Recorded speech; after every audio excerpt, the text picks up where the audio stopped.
Viewers, কেমন আছো তোমরা? আশা করি খুবই ভালো আছো। তো দেখো, আজকে আমি একটা সয়াবিন পটল আলুর রেসিপি নিয়ে তোমাদের সামনে এসেছি, যেটা কিনা ভীষণই টেস্টি আর খুবই হেলদি। প্রথমে পটলগুলোকে দেখো, অর্ধেক ছোকলা রেখেছি আর অর্ধেক ছেলে ছেলে নিয়ে এভাবে ছেলে নিয়েছি। তারপর যেভাবে পটলটা কাটে সেভাবে ছোট ছোট করে ডুমো ডুমো করে কেটে নিয়েছি।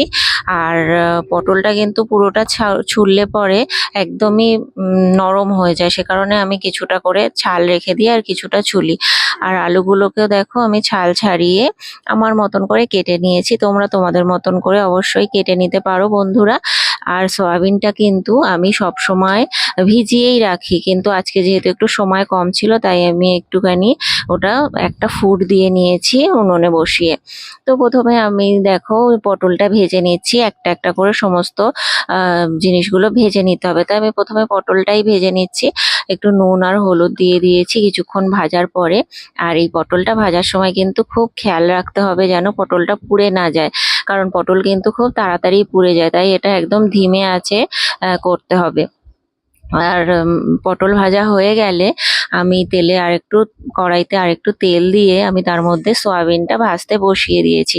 আর গ্রেভি করার জন্য আমি নিয়েছি দই, কাঁচা লঙ্কা আর একটু আদা, এটা আমি পেস্ট করে নেব।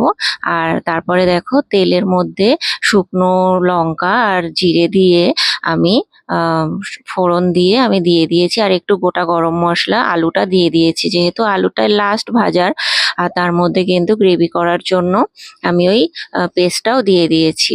আর দিয়ে একটু নাড়াচাড়া করে তারপরে আমি দিয়ে দেবো লঙ্কার গুঁড়ো আর জিরের গুঁড়ো। তো এটা খুব ভালো করে কষা করে নিতে হবে, যেমন করে আমরা কষা করে নিই সেইভাবে কষা করে নিতে হবে। আর এখানে দেখো আমি গরম জল বসিয়ে দিয়েছি।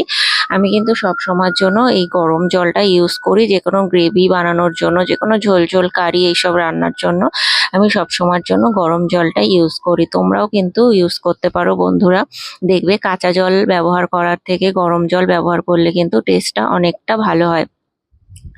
তো দেখো আমি তো জল দিয়ে দিয়েছি পরিমাণ মতো। এবারে একটু ঢেকে দেবো যাতে তাড়াতাড়ি করে আলুটা সয়াবিনটা এগুলো ভালো করে সেদ্ধ হয়ে যায়। সয়াবিন তো একটু সেদ্ধ হওয়াই আছে। তারপরে আমি যখন এটা আধা আধা সেদ্ধ হয়ে গেছে তখন কিন্তু আমি পটলটা দিয়েছি। পটলটা কিন্তু একদমই প্রথমে দেওয়া যাবে না, পটলটা তাহলে একদম গলে যাবে, আর পটল গলে গেলে কিন্তু ভালো লাগবে না, পটলটা একটু গোটা গোটা থাকলেই ভালো লাগবে।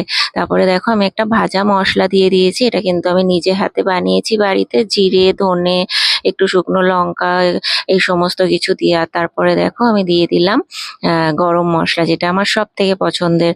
তো অবশ্যই একটু সাবস্ক্রাইব করে দিও।